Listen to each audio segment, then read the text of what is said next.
When P.D. Ouspensky walked into that cramped Moscow cafe on a freezing February night in 1915, he had no idea that the strange man in the corner would shatter everything he believed about consciousness. Ouspensky was a respected mathematician and philosopher, desperately searching for someone who truly understood the mysteries of human existence. But it was only when George Gurdjieff looked him directly in the eyes and said those 5 words that his entire worldview collapsed. "You are asleep right now." What Ouspensky discovered was a brutal, undeniable truth that Gurdjieff had spent decades proving. 99% of humanity is living in a state of unconscious sleep, mechanically going through life without ever truly waking up. George Ivanovich Gurdjieff, born around 1866 on the border of Armenia and Turkey, was obsessed with the question, what is the purpose of human life on Earth?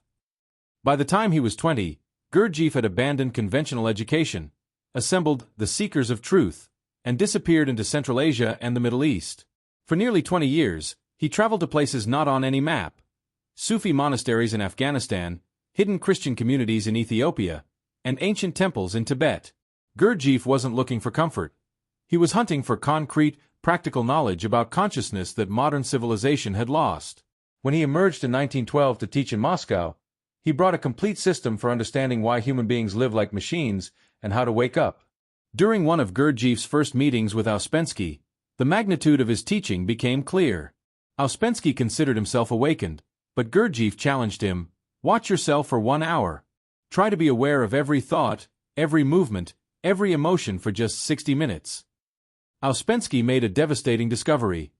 He couldn't stay conscious for more than a few seconds at a time.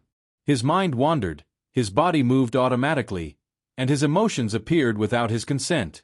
He wasn't controlling his life. He was being lived by mechanical forces he didn't even recognize. Gurdjieff revealed that humans exist in a state he called waking sleep. We believe we're conscious, make choices, and have free will, but these are dangerous illusions. Man is a machine, Gurdjieff stated bluntly. Everything happens to him. He cannot do anything. He cannot control his thoughts, his imagination, his emotions, his attention. Ouspensky recorded Gurdjieff's words, "Man has no consciousness. What you call consciousness is really just mechanical reactions. True consciousness must be created." Gurdjieff was describing the actual condition of human beings with scientific precision. Over the following months, Gurdjieff revealed his system. Humans are born with the potential for consciousness, but it is never developed. Instead, we become sophisticated biological machines. He identified the chief feature, the mechanical pattern around which a person's entire false personality is built. Furthermore, he taught that humans don't have one unified I. Instead, we're composed of thousands of contradictory subpersonalities, and there is no master in charge, no real unity. Man has no permanent and unchangeable I, Gurdjieff explained. Every thought, every mood, every desire, every sensation says, I. And in each case, it seems to be taken for granted that this I belongs to the whole. But this is an illusion. In a demonstration in St. Petersburg, Gurdjieff asked students to count how many times they did exactly what they intended. The results shocked everyone. They had virtually no control over their actions. They were machines, and Gurdjieff had proven it through direct observation, but he also offered a method to wake up. What Gurdjieff taught was not easy. He called it the work, and it required brutal honesty about one's own mechanical nature. The foundation was self-remembering, the practice of being simultaneously aware of yourself and your surroundings in the present moment, not just thinking about yourself. Try to remember yourself when you shake hands with someone, he instructed. Actually be present to the sensation of your hand, while simultaneously being aware that you are the one doing the shaking. Ouspensky practiced this obsessively and found it impossibly difficult. The moment he tried to remember himself, he would forget within seconds. Gurdjieff revealed that self-remembering is our natural state, but civilization has trained it out of us. We are so identified with our thoughts and social masks that we have lost touch with the direct experience of being.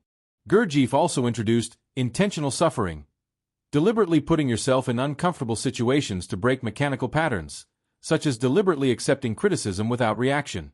One of his most powerful exercises was stop. At random moments, he would shout, "Stop!" And everyone had to freeze exactly as they were, observing their posture, thoughts, and emotional state. This created self-observation, seeing yourself objectively as if from the outside. Students discovered something disturbing. Most of their habitual postures and inner states were completely unconscious. They were strangers to themselves. By 1917, students who practiced the work intensively began reporting moments of objective consciousness. Brief windows when the mechanical fog lifted and they experienced reality directly. One student, Thomas de Hartmann, wrote that during a moment of self-remembering while playing piano, he understood, "This is how human beings are meant to live, in continuous conscious presence. Everything else is sleep."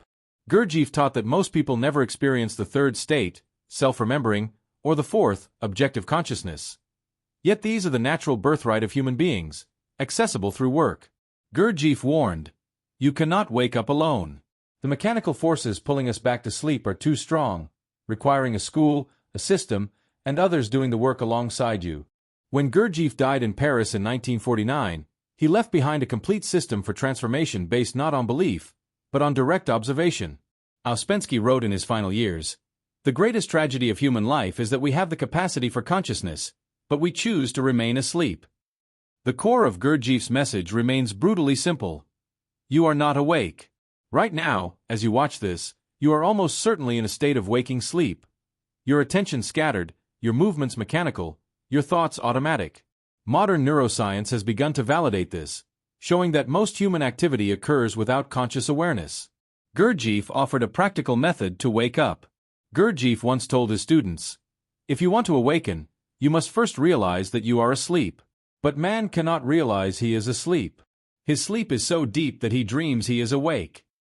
This statement contains the entire tragedy and possibility of human existence. The question Gurdjieff poses is devastating. Are you willing to discover how mechanical you actually are? Will you make the constant effort required to wake up completely? The choice is yours.